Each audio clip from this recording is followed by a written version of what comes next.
Thursday night of free agency week, and we have covered a lot of ground already, Alex, in a lot of different ways. But tonight we are going to start with a couple of different things that have happened recently. We're also going to answer some questions later on in the show. So we're going to do a Q&A style like we normally do on Thursdays. So if you have questions, drop them in the chat. We'll get to as many as we possibly can later on in the show.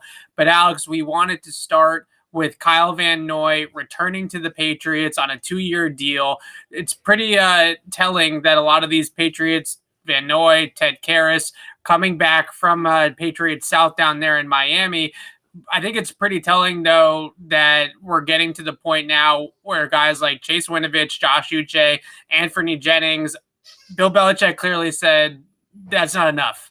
Right. We're not going to count on these young guys next year. We're going to get some veterans in here. We're going to plug some holes with immediate starters. And that's what it feels like with Van Noy, is that we're back in that, okay, they're not going to trust the young kids to step up anymore. They're going to go ahead and get a guy back in here like Kyle Van Noy.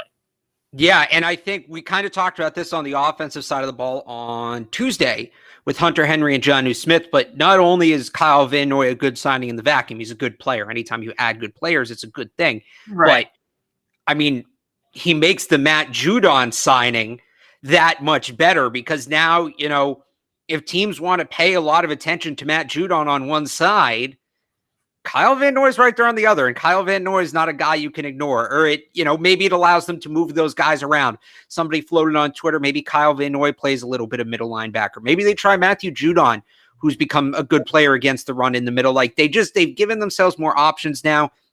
I think too, and look, they have a lot of leadership on the team, but they lost 2 big-time locker room voices in David Andrews and Patrick Chung today. Or we think they lost Andrews, but we know they lost Chung. He retired, and we'll get to that. But Van Noy is a guy who, has a stake in that locker room. He's a guy who the other players they listen to. He's been here. He knows what it takes to win. He knows what expected.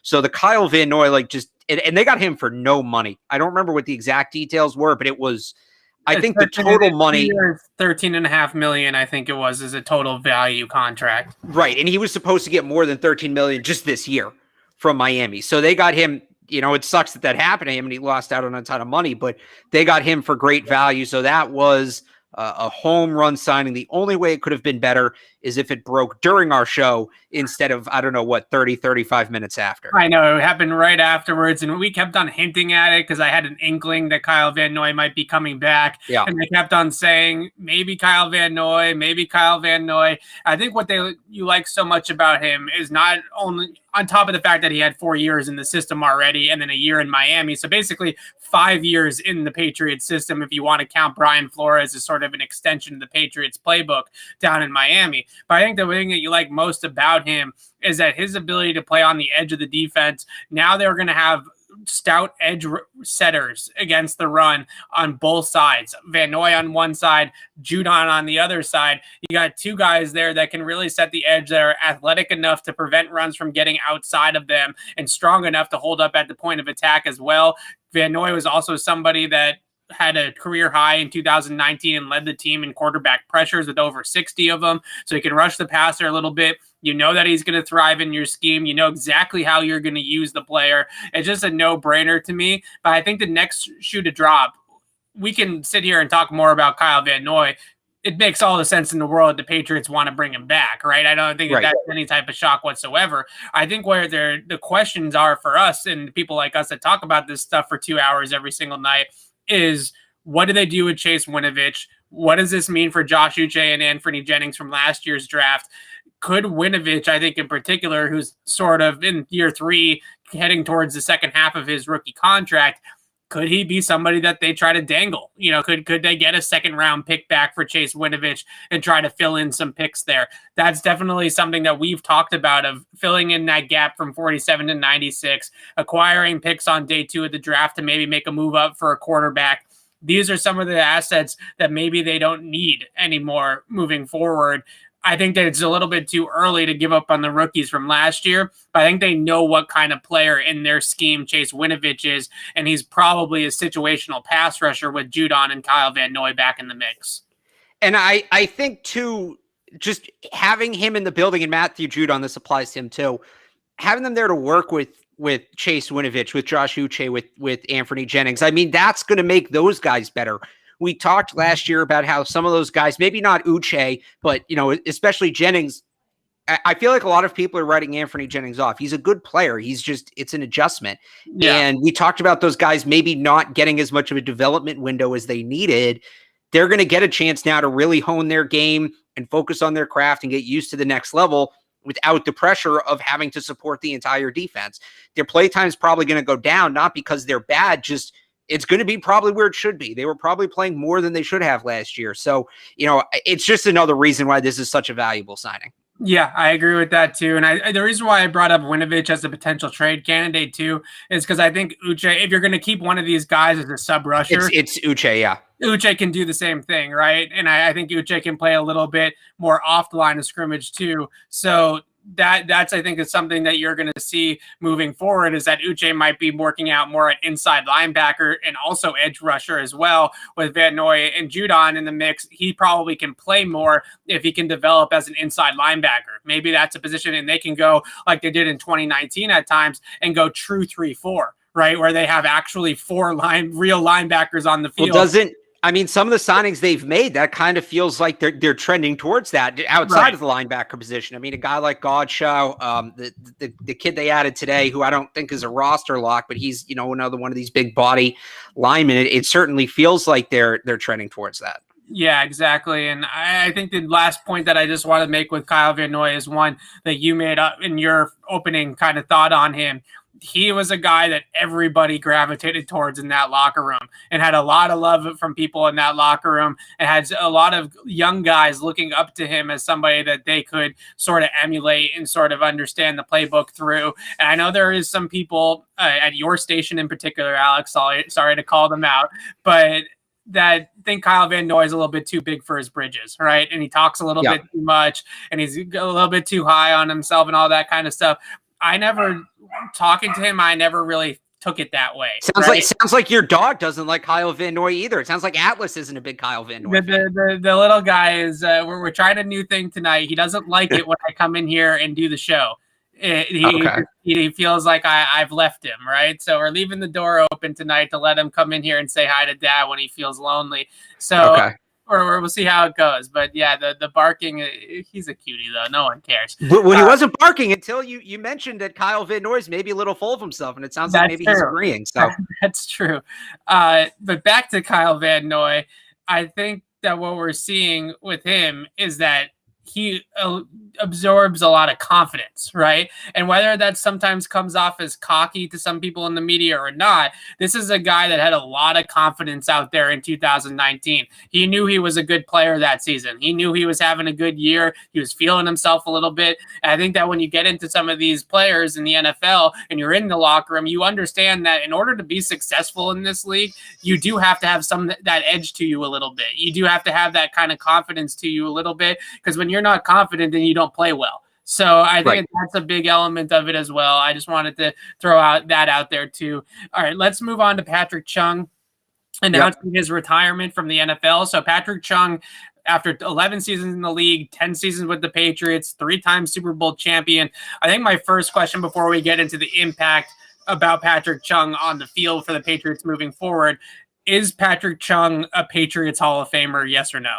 Absolutely. Absolutely, 100%. When you talk about the guys the Patriots look for, when they draft a player, when they sign a player young, like what do they want that guy to be? If the guy turns into a superstar, great. What they want is a guy like Chung, a guy who's going to execute his assignment. You never have to worry about him screwing up. He maybe wasn't the best player in terms of going above and beyond, but once he got back for that second stint, right? It was rough here the first time around, especially in coverage. But when he got back for that second stint, he was never out of position. He never missed an assignment. There was never blown coverage, very few penalties. He was he didn't miss games really until the tail end there. The injuries kind of caught up to him. Just a reliable, solid player, smart football player, a leader. Mike Reese had the stat. This was the best one. He's the first player in NFL history to go to the playoffs in the first 11 years of his career. Think about that. And he was a starter on most of those teams, or if he wasn't starting, played a key role on most of those teams. That guy was, some guys from the first dynasty, when you want to talk about like the prototypical Patriot, the Mr. Patriots, I don't know that he's Brewski, but I look at a guy like Kevin Falk, right, who wasn't, perennial Pro Bowler, probably wasn't even the best player on the team at his position for most of his career. But do those Patriots teams become what they are without Kevin Falk? Absolutely not. The Patriots don't win 3 Super Bowls in Dynasty 2.0. They don't have some of those truly dominant defenses they had there in the mid-2000s. Those don't happen without Patrick Chung. Yeah, so what I think about Patrick, I agree with you 100% that he should have a red jacket and be in the Patriots Hall of Fame someday. I think the one thing that he doesn't get enough credit for is that we hear a lot about guys like Deion Buchanan or Malcolm Jenkins kind of inventing that hybrid safety box role, right? That basically a safety at 220 pounds, 25 pounds, playing a linebacker position so that they can come down in the box and guard tight ends, because the league just, especially during Patrick Chung's career in the 2010s, just exploded at pass catching tight end, right? It used to just be, you had Tony Gonzalez, you had Jason Witten, you had Antonio Gates, there were Ben Coates back in the day. There were some great pass catching tight ends, don't get me wrong, but then all of a sudden that position became basically just a glorified wide receiver, right? And you had to put a guy on them. You could no longer guard the Travis Kelce's, the Rob Gronkowski's of the world with linebackers. They were too athletic. They were too good as receivers to guard those guys with 250-pound linebackers. So the league had to evolve. And Bill Belichick and Patrick Chung were at the very precipice of that evolution. And I feel like he never gets talked about as that one of those first hybrid type of guys. So the Patriots brought him back in 2014. Bill Belichick's talked about this a lot, that they got it wrong the first time with Patrick Chung. They were playing him as a deep safety. They recognized that he needed to play a little bit closer to the line of scrimmage and basically use him as a cornerback the second time around. That's what they were able to do, and they developed a really good kind of position for him, and they sort of invented a role for him that made more sense. The other thing that Bill Belichick was so high on Patrick Chung about was his tackling. And I think that's something that gets really slept on about all defenders, but especially defensive backs, is open field tackling. And he was one of those guys that was an extremely sure tackler. And Belichick actually called him one of the best tacklers he's ever coached, which is very, very high praise given how many great defensive players Bill Belichick has worked with.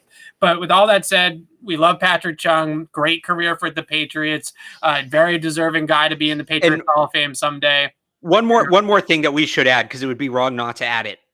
The guy was incredible when it came to the fans. I mean, interacting with people on Twitter, doing events, signing autographs at training camp. I mean, the guy, you talk about guys who a guy who got it, not just on the field, but what it meant to play in the city of Boston and with the fans here and how loyal and rabid this fan base can be. And it's not for everybody. It's admittedly not for everybody, but he just got it. At Celtics games, he's always like the first one on the Jumbotron. Yeah. Again, like the interactions on Twitter, stuff like that. Carrying out the trophy at Red Sox opening day. I mean, a guy that just truly embraced what it meant to be a Boston athlete, not just a member of the New England Patriots. Those guys are very few and far between. So I think that, there's a guy, he will never have to buy a drink in the city of Boston or in the region of New England ever again. If you ever see Patrick Chung at a bar, do not let him take out his wallet. That is our duty as Patriots fans. Get the guy a drink. Well, I might see him on Lake Winnipesaukee at some point. He's got that. That's right. Yeah. So maybe we'll see him up there in the Bay. But I do want to mention where the Patriots are going to go from here at that position, because Bill Belichick has aggressively added players at that, what I would call a tight end stopper type of role, right? He's really been stressing that. Last year, they had a tight end gauntlet. They played pretty much every good tight end in the league last year. And you're just going to keep playing those guys over and over and over again. Now, granted, they have 2 of them on their team now, so they don't have to worry about Hunter Henry and Jonnu Smith anymore, but they do have to worry about Travis Kelce. They do have to worry about a boatload of guys, Mark Andrews, whoever you want to talk about. Well, let's keep in mind, though, that through that tight end gauntlet, it kind of fell apart at the end there with the Texans game, right? Right, through the beginning with, what was it? It was Waller, Kelce. This isn't in order. They had Waller, Kelce, Kittle, whatever was left of Greg Olsen, Mike Gesicki, Hunter Henry. I mean, they had some really good tight ends there. And through, I think, week 10 or week 11, they were second in the league in terms of receptions and yards allowed to tight ends. So the coaching staff can do it. And as good as they were last year, I think it can actually get better because now they've upgraded the personnel at that spot. Yeah, so the upgraded, or I should say, in Duggar's case, guys are just learning and getting better. Right, so Duggar is the first guy, right? He's the first guy that gets the crack at it, I think. But the Jalen Mills signing, too, makes a whole lot more sense now that Patrick Chung is going to be retiring from football. Now you can understand why they wanted to get in another defensive back that had some versatility and that could play multiple spots, that could play on the back end or in the box as a safety. And he has that converted cornerback type of skill that you might be able to have him guard tight ends. If Duggar's having a bad game against somebody, then you throw Jalen Mills at him. They also have Adrian Phillips, of course, but I think Adrian Phillips played a little bit of a different role than Patrick Chung. Adrian Phillips played like a linebacker. He was literally a linebacker last year. He was in linebacker meeting rooms. He was playing linebacker with a DB number. And that was really his size and his number were the only things that made him a defensive back last year. So I think it's a little bit of a different role than maybe what they were using Patrick Chung as. So the other guy I think we could mention is Juwan Williams. Maybe he competes a little bit for some of those snaps as well. We did see him at times last year play that role.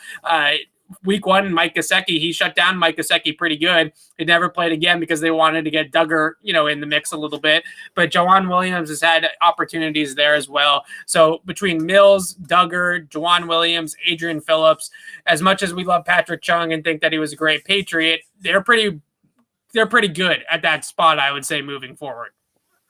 Yeah, and I think what really excites me is you look at the first 2 guys they signed, and we'll see what they do with Juwan Williams, because I think maybe he still factors in as a corner, depending on what happens with J.C. Jackson. We'll see. Now Jeff Howe's saying they're not going to trade Gilmore, so I'm going to keep it to just Duggar and Mills here. What I'm excited about is both of those guys are good box safeties, but both are guys who can play deep as well. And I've talked plenty, right, about how they never really replaced Deron Harmon and they need that second deep safety next to McCourty when they go to those 3 safety sets. And I think that they can really get creative here. If you have 3 safeties on the field, we're going to count Phillips as a linebacker at this point, or he's not on the field. But if you have 3 safeties on the field and Devin McCourty, right, Mills and Duggar, you can kind of line Mills and Duggar up in no man's land, and you got to figure out as the offense who's coming into the box and who's dropping as the deep safety, because they can each do both.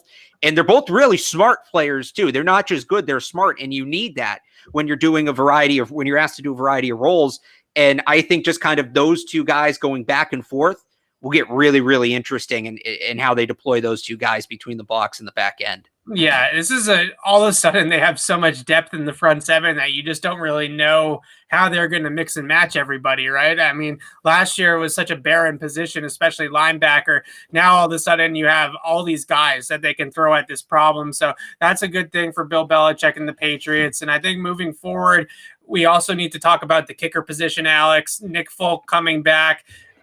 This one you can take it away on. It's kind of like the offensive lineman, right? We'll let you kind of answer this one, but I think this was a no-brainer for everybody. Nick Folk kicked extremely well last year, obviously, for the Patriots, and there was no reason to move on anytime soon. Yeah, he was one of the best kickers in the league, career high 92.9% on field goals, didn't miss a field goal after week 2, hit 26 straight to close the season, and they get him for very little money. He right now is on track to be the 14th highest paid kicker in football. I think that it's important that they got him back, but I think it's important they got him back at the right price, because as much as I love Nick Folk and as good as he was last year, it's such a finicky position. It can come one year and be gone the next. So, I mean, with that contract, what that tells me is he's the presumptive starter, but Justin Rohrwasser and Roberto Aguayo are going to have a chance in camp to maybe get that job. But it would have been really scary to me going in with just those 2 guys and even maybe a rookie not having an experienced option. People, because I floated on Twitter before they brought Folk back, because I really wasn't sure if they were going to, that maybe they draft a kicker, and they met with Evan McPherson, who's the most accurate kicker in SEC history. He'll be in the draft this year. Somebody said they have Aguayo, they have Rohrwasser. Why would they do that? Those are objectively 2 of the biggest kicker draft busts in the last 10 years. Right. Those guys are projects at this point. So whether Folk can recapture what he had last year, and there's no reason to think he can't, but if he gets the yips, whatever, just having, yes, I'll shut up in a minute. Thank you.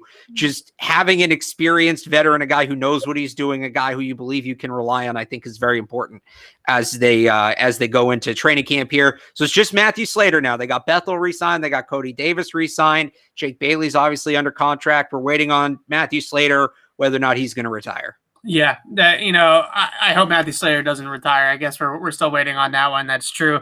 I think with Folk, though, he was one of the more consistent players on the team last year, and I know that that's like not a good thing necessarily when your kicker is the most consistent player on your team. But ask the Chicago Bears if they'd like a more consistent kicker. That's true. He made some really clutch kicks, and that was really impressive to me.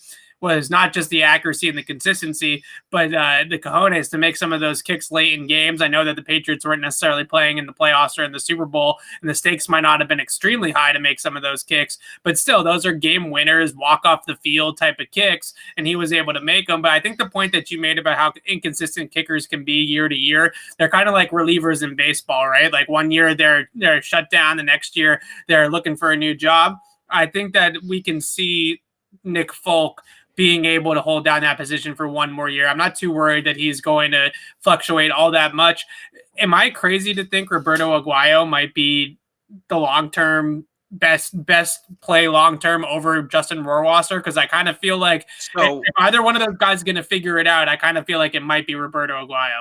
So the breakdown there, first of all, Aguayo, when Nick Folk took his job the first time in Tampa. Right. So that's going to be a mental element to it that he's back with Folk. But I mean, I remember being told when he went for workouts after he first got cut by Tampa, he was missing, and I don't mean missing kicks. I mean, missing the ball.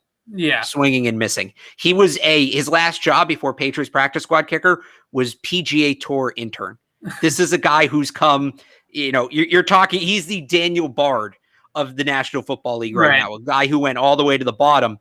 And part of the issue was he spent his whole career kicking in sunny Florida. And I don't know that New England is the place where he rehabs his image. That being said, the biggest plus for Rohrwasser coming out was he had kicked in Buffalo, where he's from, and then Rhode Island, and then West Virginia, and he's used to the bad weather.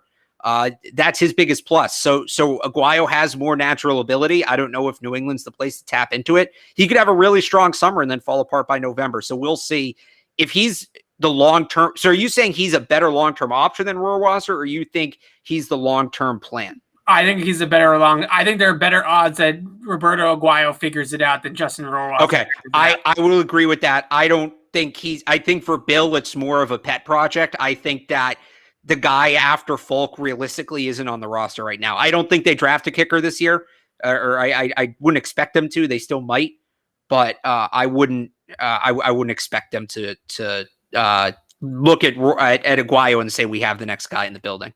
Yeah, that's fair. I just think that I watched Justin Rohrwasser kick in training camp last year, and for those people that have not been to Patriots training camp, they have porter potties that are in between both fields. And the goalposts on the field that they have goalposts on are on where they should be, and the porter potties are like the tunnel coming out of the left end zone from Gillette Stadium, right? The opposite of the lighthouse. And he was hitting the porter potties. Well, he was, and then the problem. But he was making contact with the ball.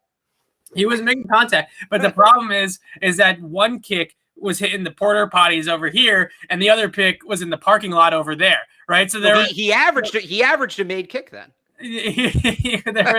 there was no middle ground. And then when he did have a leg, though, I'll give him that. All right, he does have a big leg. All right, let's answer some of these questions. If you have questions, now's the time. Fire them off. There's a lot of comments. Well, can we get those are coming in. There's one more thing I want to talk about, and I'm actually very interested to get your thoughts on this. So they go out today, right, and they sign their second signing of the day. I think it was ultimately their second signing of the day. The kid from Green Bay. I'm scrolling because I don't have the name off the top of my head yet. Montravius Adams, right, from Green Bay. Guy who was another Drew Rosenhaus client, by the way. Another Drew Rosenhaus client. And why this one stands out to me, he's a good college player, all SEC in 2016. Third round pick, couldn't really grasp it with the Packers. Played about 20% of the defensive snaps over his career, played a special teams role as well. But the reason it stands out is he was the 13th ranked player in his high school recruiting class. He was ranked at his position ahead of Joey Bosa, ahead of Ashawn Robinson, ahead of Maurice Hurst. And that tells you what you know about these high school recruiting. And overall, he was ranked one spot ahead of Jalen Ramsey. So, right. Yes, recruiting rankings when it comes to high school are an absolute roller coaster. Yeah. Absolute total. It's a mess. The top quarterback ranked in that class, Jared Goff, was down the 200s. The top quarterback was Christian Hackenberg. That being said, these rankings don't come from nowhere. And the Patriots have a history of signing guys who they weren't necessarily bad in college, right? Like I said, Adams was all SEC. Some of the guys I just named were unanimous consensus All-Americans. But guys like J.C. Jackson, guys like Byron Cowart were elite high school prospects. Byron Cowart was the number one prospect in the nation in his recruiting class. Yeah. And they go to college and they don't quite live up to the hype. And the Patriots have had some success turning these guys around. So when I see a guy like Adams, and again, very good college career, but didn't quite live up to that 13th overall national ranking, right. I wonder, is there some potential there that Bill Belichick sees that he can tap into? And it's almost like, I wonder if he goes back and looks at the high school tape or looks at the college tape, like the early college tape, and sees, did Auburn move him somewhere? Did they do something to hamper his development? Is there something that they missed that he thinks he can go back and get? Right. Byron Cowart's a big one of those, a guy that was number one high school recruit in the country and is a player that has a lot of talent, a lot of skill. Maybe you can tap that into that. I agree that those types of players are definitely on the Patriots' radar. So another one of those guys, like I mentioned, another Drew Rosenhaus client as well. So I think that's 5 Drew Rosenhaus guys in the last this offseason. Also remember Antonio Brown was a Drew Rosenhaus client. Rob Gronkowski is a Drew Rosenhaus client. J.C. Jackson is a Drew Rosenhaus client. So the Patriots have done a lot of business with Mr. Rosenhaus over the last couple of years, and they seem to have a good rapport with him, which means all of his big clients, other than Gronk, obviously, who's probably never coming back here, isn't ever coming back here. Yeah. They have a good relationship with the agent, which is not a bad agent to have a good relationship with, because seeing that he's one of the biggest in the business. All right, let's talk about some of these questions. I think this is you want to do Mariota? I want to do this one first. And we're going to get to Mariota. Don't you worry. And we have to, because I saw it in the chat, Tim Boyle signed by the Lions. I'm not giving up hope, but. Okay. So Jeff Howe, the Athletic, reported today that the Patriots are not actively shopping Stephon Gilmore at the moment. If they get blown away by an offer, maybe they would entertain it at that point, but it's not something that they're actively seeking a trade on. What gives here? Because the writing is on the wall that Stephon Gilmore is not getting a contract extension from Bill Belichick. So what are we missing, right? And I think the one thing that we might be not missing, but I think the one answer might be Bill Belichick wants to win now, right? And trading Stephon Gilmore, no matter what way you slice it, makes the team worse in 2021, right? They're not going to get better unless it's for Deshaun Watson or Russell Wilson or something like that. They're not going to get better by trading Stephon Gilmore. So maybe it's as simple as Bill really wants to compete next year, trading his best corner, maybe his best defensive player still, even after all these signings on the defensive side of the ball, is not the way to compete. I feel like that might be the just as simple as that they just feel like their team is better with Stephon Gilmore on it. Yeah, and I wondered, so kind of what I thought is, and we talked about this a little bit yesterday, they tendered J.C. Jackson at the second round level, not the first round level. That to me tells me they're open to the idea of potentially losing J.C. Jackson. Right. And I wonder if it's, we're going to have to give one of these guys a contract. Maybe they'd rather pay Stephon Gilmore a little bit more, but you pick up that extra second round pick instead of trading Stephon Gilmore, and maybe get a second round pick back there too, but you don't know, in keeping J.C. Jackson and paying J.C. Jackson, who's the lesser player. So maybe this is maybe the writing's not on the wall that Gilmore's not getting a contract. Maybe this is telling us that right, because we've talked about it. What's Gilmore's value? Probably a second round pick.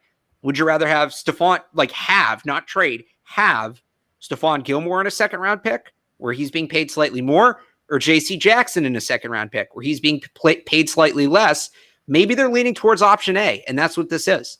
Or maybe it's a bait and switch. Maybe it's, hey, we're not trading him, because the offers, we're not trading him because the offers suck and it ups the offer. So who knows? Well, I don't know exactly what the offers that have been out there that have been floated. But I do know that his market for Stephon Gilmore's market I'm talking about hasn't been super robust to date, right? There's no team out there offering a top 50 pick or a first round pick right now, to my knowledge, for Stephon Gilmore. A big reason why is that knee injury that he suffered last year. At his age, at his position, to be dealing with knee issues at this point of his career, that's a scary proposition for a team that's going to want to sign him to an extension. The Patriots are the only team that knows how bad the knee actually is, right? And if it's going to be something that's going to have to be managed going forward. So there isn't a whole lot of teams that are offering a high draft pick right now. There's no teams that are offering a first rounder, I can tell you that. And there's definitely no teams that are offering a whole lot for Stephon Gilmore at the moment. I think it's much more realistic to maybe get a player-for-player trade involving Stephon Gilmore at this point than a pick. Maybe because I think the pick that's coming back would be a pick that the Patriots would say the player is worth more than that pick. We're talking about a third, fourth round or something like that. Well, this is where I was looking for the Zach Ertz trade. I guess now that's probably off the table, but yeah. Definitely off the table. All right, let's talk about David Andrews for a second. Still a free agent. The Miami Dolphins moved on Matt Skura. That seemed to be David Andrews' top destination. There seemed to be out of the David Andrews market. There are a couple of other teams I think could make sense. Baltimore, certainly, where Skura just came from, could make a little bit of sense. I think there is some inkling there that maybe some of the teams in the NFC, like Green Bay or something like that, might get it on David Andrews too. I don't know where he necessarily ends up, but the Patriots told the belief is that Ted Karris is going to be the starting center for the Patriots in 2021. Yeah. I think the door is pretty much shut on David Andrews coming back, and Ted Karris did not sign here in New England thinking that he was going to be a backup again, right? He signed here thinking that he was going to be a starter. So I think there is maybe a slightly ajar door if David Andrews has to come back to the Patriots and say, hey, I really don't like what's out there. Like, let's just get this done. Then maybe they could still figure this out. But I still feel like the Patriots have sort of moved on from that. So it's all true until it isn't, right? David Andrews isn't coming back, and Ted Karris signed to be the starting center. That's all true until it suddenly isn't, and David Andrews has nowhere else to go, and things can change. And remember, Ted Karris can play guard too, so that's a possibility. Sure. I think so. First off, I like Atlanta for him. He gets to go and play back home in Georgia. They desperately need somebody who knows how to win football games, who knows how to close out football games. Left, they're starting right. So that's why I'm assuming they have the opening. I'm not closing the book on him going to Miami. I haven't seen the dollars in Matt Skura's contract, but they were reportedly low. It's a 1-year deal, and he wasn't good last year. He got benched. If you remember the game against New England, I know it was in the rain, but he was brutal. He, more than anybody else, cost them that game. I don't know that he's there to be the starter. Maybe it's been reported and I missed it. That's certainly possible. But if David Andrews is out there, and I think when they signed Skura, Rodney Hudson was still available as well. I'm not signing Matt Skura to be my signing center over those guys. I don't care about the money. He's not that good of a player. True. So I'm not ruling Miami out. That might have been, hey, if we don't get Andrews, we have this guy as a fallback. But if we don't, we have a really good backup. So because they have some cap too, dude. If you don't stop posting about JJ Watt in the chat, we're gonna boot you. Yeah, we're gonna have to. I don't know if you can kick him or whatever. Oh, I do have the power to block people. I can throw that out there right now. I think you can throw that out there. JJ Watt's kind of washed. There you go. Boot him. Yeah. I do have the power. All right. I want to talk briefly about the Patriots West passing camp that's going to be going on next week. So Jared Stidham is organizing a passing camp. Cam Newton is going to be there. Hunter Henry is going to be there. N'Keal Harry is going to be there. A bunch of Patriots are going to be there. Assuming he doesn't get traded first. True. Fair enough. But a bunch of Patriots are going to be there. And I think it is a little bit interesting that Stidham's the one that organized it. I think that is something there, right, in terms of what's going on. Doesn't feel like, although we've all given up on Jared Stidham, probably, that Jared Stidham's given up on Jared Stidham, which obviously makes some sense. But this is good news all around, though. These passing camps really are more about building chemistry, building bonds off the field than anything. I don't know how much actual football they're really going to get done, but you're able to get those guys at least running some routes that they're going to run in the season, running some things that they're going to run in terms of, getting on the same page with the quarterbacks and things like that. Certainly doesn't hurt that those guys are getting together out there in California. Well, so in to the point of Stidham organizing it, to use this comparison, when me, you, and Mike Petraglia were working together at CLNS, right? When I was like really, really early in on it, I would sometimes organize, hey guys, let's do a video. Hey guys, let's, I think the first year when we weren't traveling and we were, covering games from the parking lot at Gillette, that Detroit Lions game, right? I was the one who kind of put that together.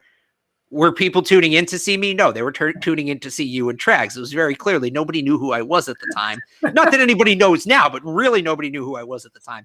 But it was just easier for me to do that and me to be that guy. I wonder if it's just easier for Stidham at this point to be that guy and get everybody together, and it kind of makes sense, and Cam's willing to let him do it, and you move on from there. Not that I see myself as a Jarrett Stidham type. It just kind of made sense in my head. I think that this also just speaks to how confident Cam Newton is in his own skin, right? Yes. He doesn't care that the backup. And by the way, thank you for not taking a shot at me after that story. Of course not. Forward. No, you took enough shots at yourself that I didn't pile on.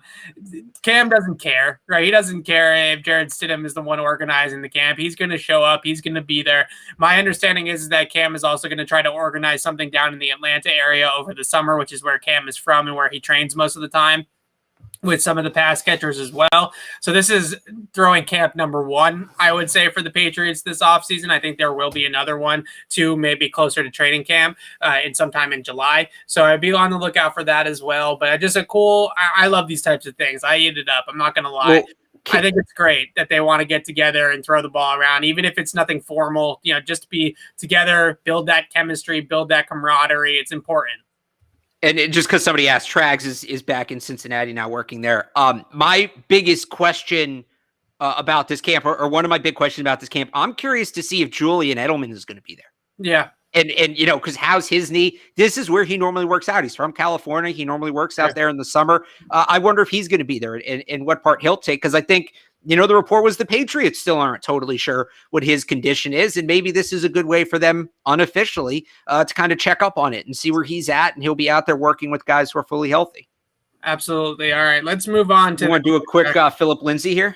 No, we're going to do these. Okay. We're going to do the quarterback. We got to do Mariota. That's your guy. Okay, so here's my 2 cents on this, my evolving take on Gardner Minshew and Marcus Mariota, who seems to be the two guys that we talk about the most. I can't imagine you have the same take for both players. I hope not. I don't think. Well, I have my personal opinion is different than what I'm about to say. Right. Okay. This is what I'm hearing. I don't think the Patriots are going to be interested in either guy, to be quite frank. I think the Patriots are okay with Cam Newton as their starter in 2021 and are really more looking towards future assets, right? What the draft and what they can acquire via the draft, and maybe even getting in on a big splash quarterback trade like a Deshaun Watson, or maybe a lower one like a Jimmy Garoppolo. If Jimmy still becomes available, I don't think that door is closed of him coming back to New England. I don't think Gardner Minshew and Marcus Mariota, the two guys that they feel are the answers of any sort of long-term future here in New England. So I don't think that they're necessarily going to be in either one of those guys' markets. Now, Marcus Mariota, I do know his contract was a big problem for the Patriots. So maybe now that he's going to get released and they can sign him to a discounted deal, it could change things, certainly.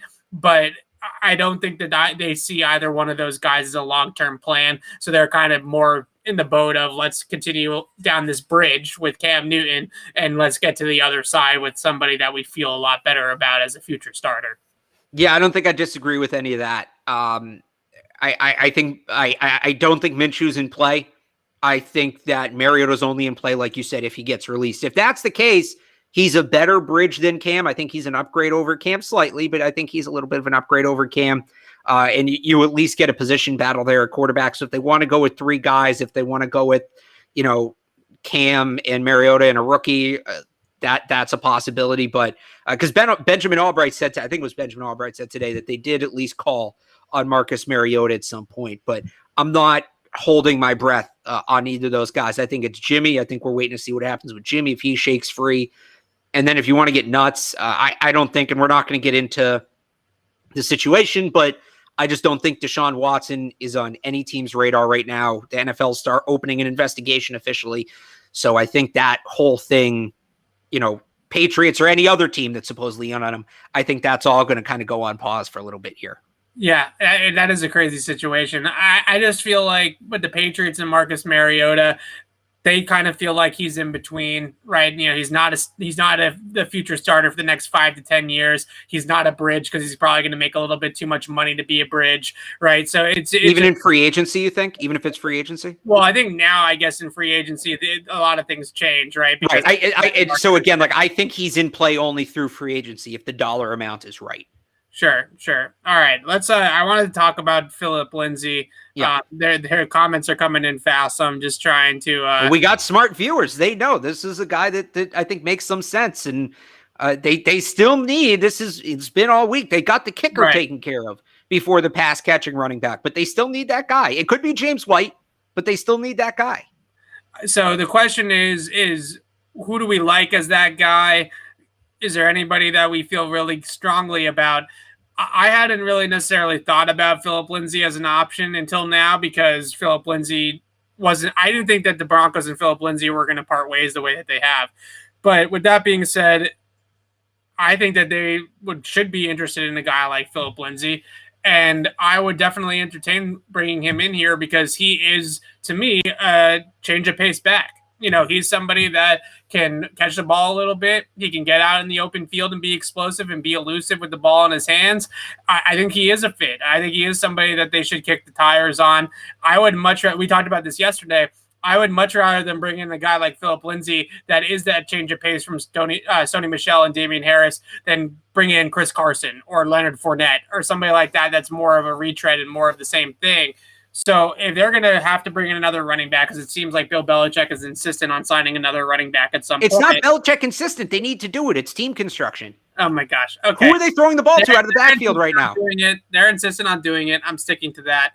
Because it's the right thing to do. Who are they throwing the ball out of the backfield to right now? Jonnu Smith. Put him back there. Throw him the football. But if that's his only role, you grossly overpaid for him, and you're not using him to maximize his potential. Not only role. I'm just saying that he can do that as a role in his entire repertoire. I just feel like, again, I've said it multiple times, just don't spend big money on that spot. If you want to pay Philip Lindsay $4 million to come here to see if he can be that scat back and that pass catching back, I'm all for it. If you want to bring James White back on a reasonable contract, I'm all for it. If you want to bring back Rex Burkhead and you feel like he's healthy enough to play, I'm all for it. But if you're going to pay a running back any sort of considerable money, the cap space will dry up eventually for the Patriots. Well, right? I don't know if you saw that new TV deal. I don't know what it's going to. But I'm saying this year, it's not this year. So let me. When you say Bill is insisting, you make it sound like a chore. It's a chore to me. It's a chore to me. Even if it's one of those guys you just said, but it needs to get done. They need to do it because they need that guy on the roster. Do you want to do? Because somebody brought up a very interesting name. Okay. In Le'Veon Bell, and I'm not.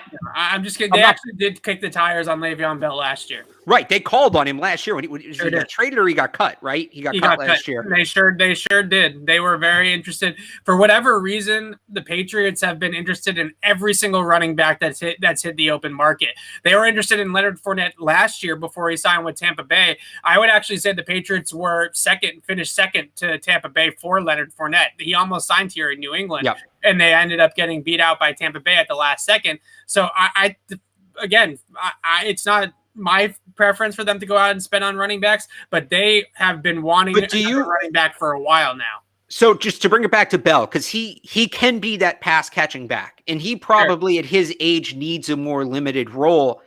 I don't know that you have to spend a ton of money to bring in Le'Veon Bell. Did he do anything in Kansas City last year? Not much. So what really is his value? Is his value that much more than a guy like Philip Lindsay, where the upside is incredibly high?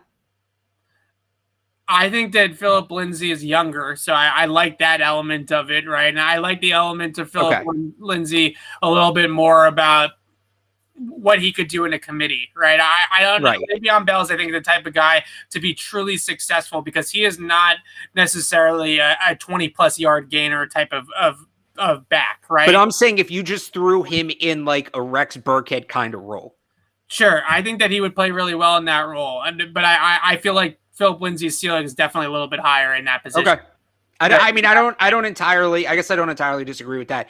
I'm thinking more if they're going to sign this guy, it's going to be a 1-year bridge, and then they're going to draft somebody to eventually whether it's Demetric Felton or one of these guys we've talked about to kind of play in that role longer term. True. That's fair. I would love for them to draft somebody for that role, but we all know that guy's going to sit for like 5 years. Well, so that's what I'm saying. So who's the guy this year? Well, that guy sits. Maybe it's JJ Taylor. Maybe you go back to the pass blocking. We've had this conversation every night. So that's true. All right. So here's another good question. It's signing, not singing. We get what he meant. Is it though? He meant. But I think the point is the Patriots wide receiving core. I broke down Kendrick Bourne's tape in a film review today. I've broken down Nelson Agholor's film a couple of days ago as well. Both of those guys, Bourne feels like an F or a slot receiver to me. Nelson Agholor is more of a Z, off-the-line flanker type of receiver. They don't have a true X. We talked about this last night. Maybe Hunter Henry is that true X. We had that conversation as well. But could the Patriots still be in the wide receiver market? I had heard that they were kicking the tires still on some of these wide receivers because the market has just been so barren. We just saw Will Fuller signed a 1-year deal today, right? Just to be somewhere next year at this point. So there's not a whole lot of guys that are blowing over the market right now. Kenny Golladay is doing some like NBA free agency nonsense where he's taking a tour around the league before he makes his decision.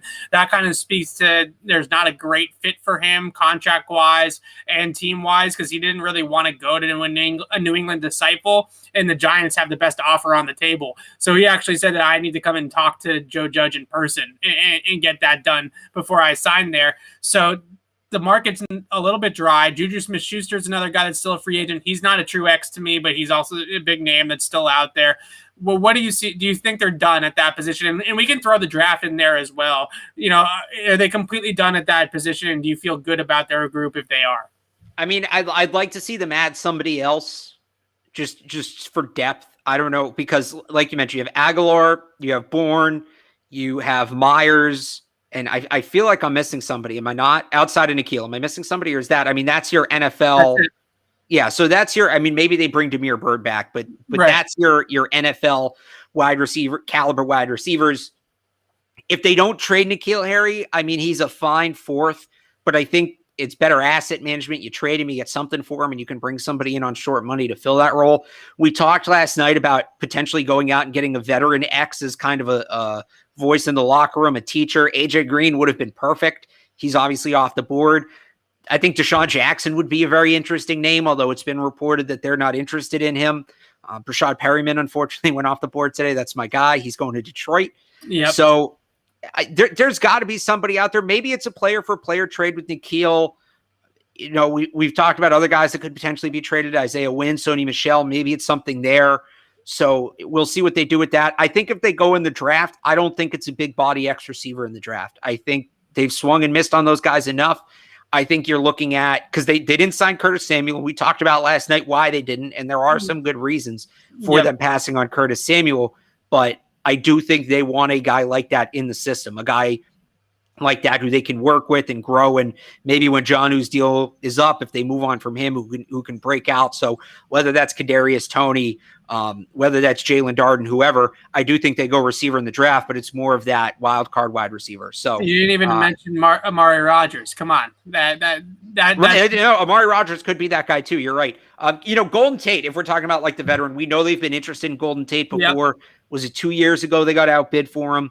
So maybe he's an option. Maybe that's the guy. But I would like to see them sign somebody, but I don't know. Look, if they get Kenny Golladay on a 1-year prove-it deal, fantastic. That's awesome. But not going to happen. And like we talked about last night, you're going to be in 12 personnel, I think probably over 50% of the time. There's only so many snaps for all of these wide receivers to play. How much are you going to pay a guy that's only going to play 30, 35% of the time, 40 max? They can just go and get a cheap veteran to kind of steady the ship and be depth. I don't think they need to splash at wide receiver now. Edelman was the guy I missed, and I guess he's still a question mark. We don't know. But Edelman could potentially be that guy. Okay, so let's talk about some of these. I don't know if I pulled up the right question there. Let's talk about some of these rookie quarterbacks. Here we go. Yeah, that's not the question. There we go. I think the question is here with the rookie quarterbacks is clearly who's going to be in range for the Patriots. I'm already on the record, and I think you agree. At this point, point, they've added so many pieces in free agency. They've added so many veterans and plugged so many holes on both sides of the football that it makes all the sense in the world to use your draft capital to get the quarterback now, right? That's the formula that a lot of teams have used in the past and been really successful with. So I think the question is Trey Lance or even a guy like a Justin Fields. I think Trevor Lawrence and Zach Wilson are going 1 and 2 in this draft. I still believe the Jets are going to take Zach Wilson. I don't care what they say about Sam Darnold. No offense to everybody that's reported that they still like Sam Darnold. I just feel like that's smoke and mirrors at this point of the offseason to try to drum up some trade interest in Sam Darnold. But what rookie quarterback do you feel like could possibly be an option for the Patriots realistically? I think it would be great for them to be able to get their hands on Trey Lance. I've already banged the table for him last night. I can do the whole spiel again, but is he realistically going to fall far enough down in the top 10 for them to actually trade up and get him is the question. Yes, because 6 should be in play and no price should be too high to get him if they believe in him. Not only should they trade package picks and trade up to get a shot at Trey Lance, in some ways it would be irresponsible for them not to, or it would be wasteful for them not to. What they've done with all these signings, they've closed a lot of holes on the roster, not just for this year, but for the next 2 to 3 seasons. You're not going to have as many needs, and you're only going to have so many roster spots. They have 9 draft picks right now. Do they have room on this? And granted, they got a couple 7th rounders. Those guys probably aren't making the team. But realistically, let's say they have 6 premium picks. Do they have room on this roster for 6 rookies to make the team? Right. Especially if one of them isn't a quarterback. The people that are talking about still trading down in the right. first round. The only pick they're trading down with is 96. That's the only pick they're trading down with. You can bet money on it because it's the Brady pick, and Bill won't let that be 1-for-1. Right. That's the only. But they need to consolidate these picks. They don't have enough room for all the rookies, and that's probably going to be the same case next year. They're not going to have a lot of comp picks because of how much they've spent. They probably won't have any. Right, but they need to consolidate some of these picks. And in a year where you need a quarterback, and when Trey Lance is the guy, and look, if they don't believe in Trey Lance, throw this all out. Don't draft a quarterback you don't truly believe in. But if they believe in Trey Lance, which they have reasons to, it makes no sense for them to sit at 15. It just makes no sense for them to do that. He should be, if he's not on the board at 6, either Fields or Wilson is. Do we not disagree with that? Yeah. So if you get to 6, even if you don't get Lance, you're getting a guy that you're going to be able to build around. So they absolutely should trade up. As for the other guys, if you've been watching for 10, 15 minutes now, you heard me do that spiel about they like the guys who were highly touted out of high school that maybe didn't hit that level in college. That's Davis Mills, I believe, was the number 1 quarterback recruit in his class and then kind of just flatlined at Stanford a little bit. He could be a guy that fits. Kellen Mond has some traits. I still don't hate Mac Jones as a player. I just think the offense they have now is so perfectly built for a guy like Trey Lance. It's going to just come back to Trey Lance. There's other guys I like, sure, but is there any reason for them not to trade up? And I saw somebody tweet today, well, they don't have the ammo to get to 6. They do. They have the ammo to get to 6. It's just a matter of them wanting it more than any other team. And they should. There's no, they don't, again, what are you going to want in the first round next year? More likely than not, it's going to be a quarterback. Maybe it's a tackle, maybe. But I feel like if you go, and who knows, because a year's a long time in the NFL. If you go, Evan, a year from today, just as a guess, what's the Patriots' biggest draft need if their roster currently stands as it is right now? A quarterback. So why wouldn't you use that pick to get the quarterback? You're taking the guy you take next year. You're just doing it a year early. Right. And I also feel like we've talked a lot about how Mac Jones fits their system perfectly and does all the little things in the pocket and with his eyes and with his processing speed, all the Patriot boxes, right? He checks all of them. But I feel like the offense that they are building is just dying for a mobile quarterback. I feel like when you have 2 tight ends out there, you want to be able to run the football extremely well. Having a quarterback that in playing 10 on 11 constantly in the run game because the quarterback isn't a factor takes a little bit away from the fact that you have these 2 tight ends that can both run block, you have a physical heavy offensive line. It doesn't fit as well anymore, I don't think, on paper with Mac Jones. I think the guy that constantly I keep saying is Trey Lance. I know that you'd hate it, but Kellen Mond in the middle rounds, I think, is the guy if you're going to talk about a day 2 option because of the mobility. But why are we? What I'm telling you is, at that point, they failed. If they're taking a quarterback on day 2, they failed at that point. So I'm still going Trey Lance. I don't need to do the whole spiel again because I think everybody can go find it and hear it already. But I'm concerned that is going to be something that the Patriots are going to do. Is they're going to feel like they can get Kellen Mond on day 2 in the 3rd round or in the late 2nd round or something like that and turn him into Jimmy G. Right? And make him a serviceable NFL quarterback. But that's every other offseason they've had under Belichick. And I can say this with confidence now. I'm not saying this. I can finally say it as a fact, not as a question, Evan. They are being uncharacteristically aggressive. It's not uncharacteristically aggressive to draft Kellen Mond for value on day 2. It's uncharacteristically aggressive to trade a first, a second, and next year's first, and maybe another pick or 2, and move up to 6 and get Trey Lance.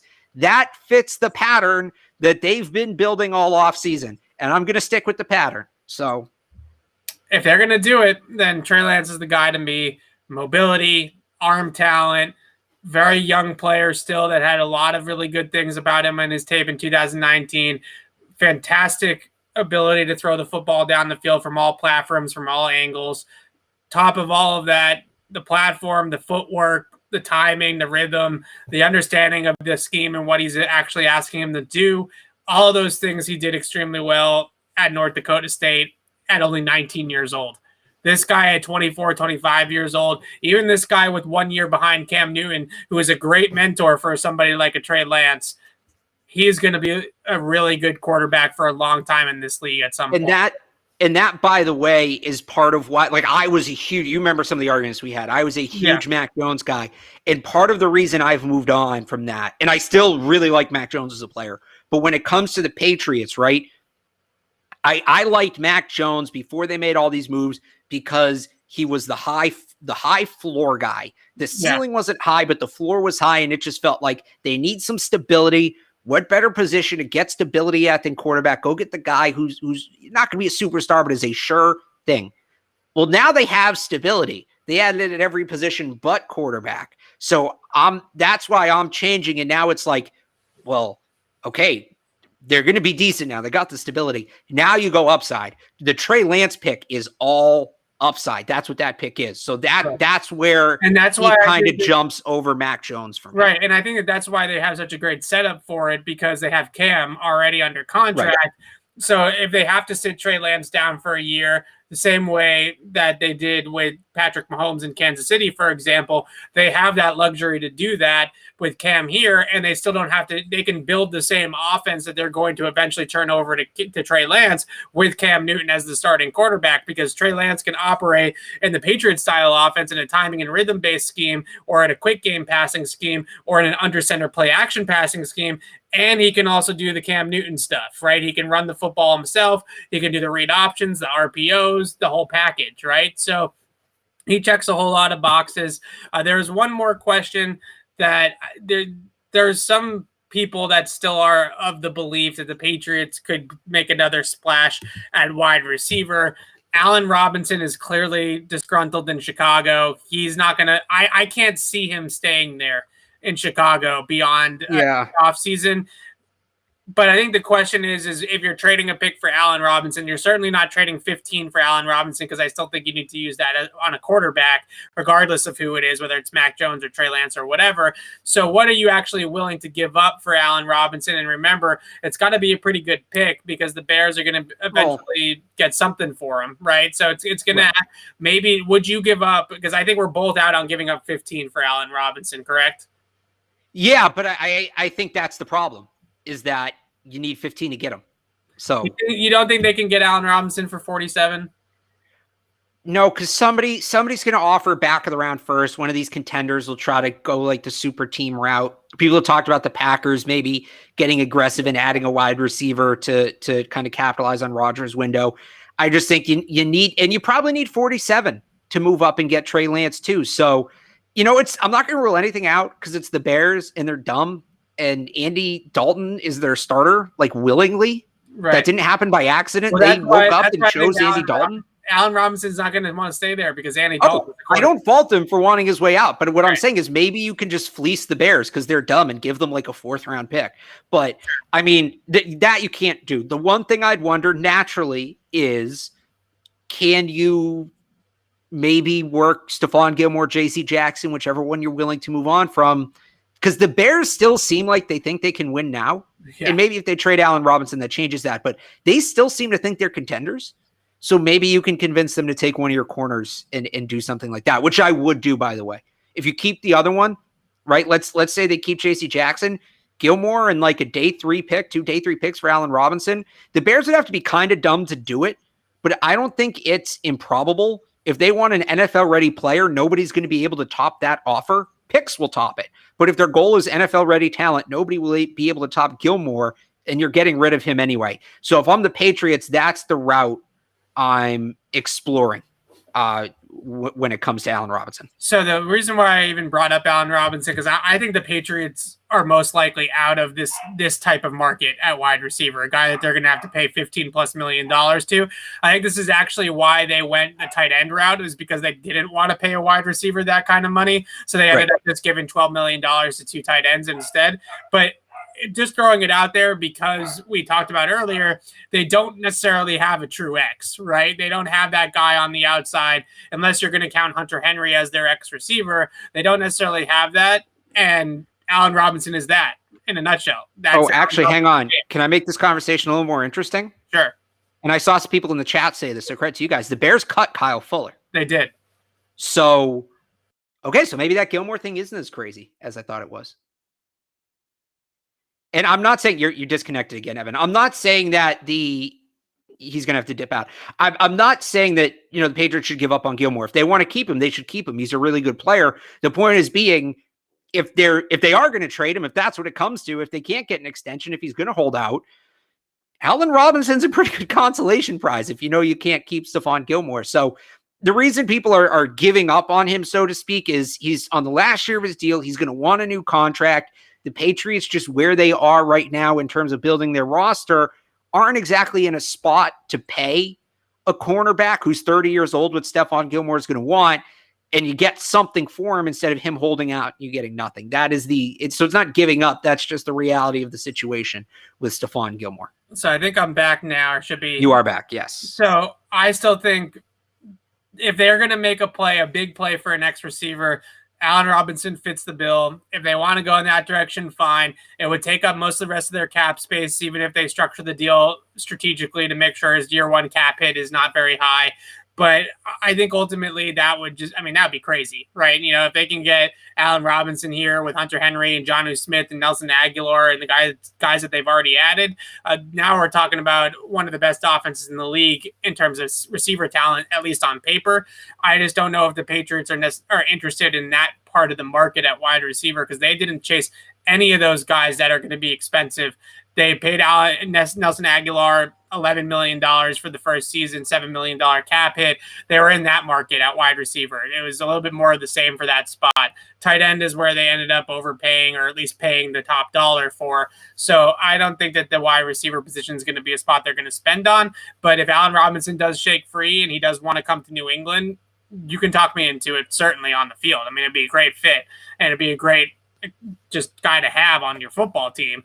But I don't know if the Patriots are necessarily going to pay that type of money to a wide receiver, any wide receiver really at this point, right. Besides maybe the exception, I would say, of like an Odell Beckham or someone like that they feel is truly worth it. I don't know if they feel like Allen Robinson is truly worth it, as good of a player as he is. Yeah, I'd agree with that. Again, I'll backtrack to it again. The situation you just described with Allen Robinson in Chicago is very similar to the one Gilmore's in now. So I think if you make that trade, you're looking at it player for player. And I think it's a 1-year thing where it's, hey, we're just getting you out of Chicago, where we're putting you in a place where you can succeed. Come here for 1 year, play under the tag, and then go hit the market next year when the cap's up and you can get a ton of money. Right.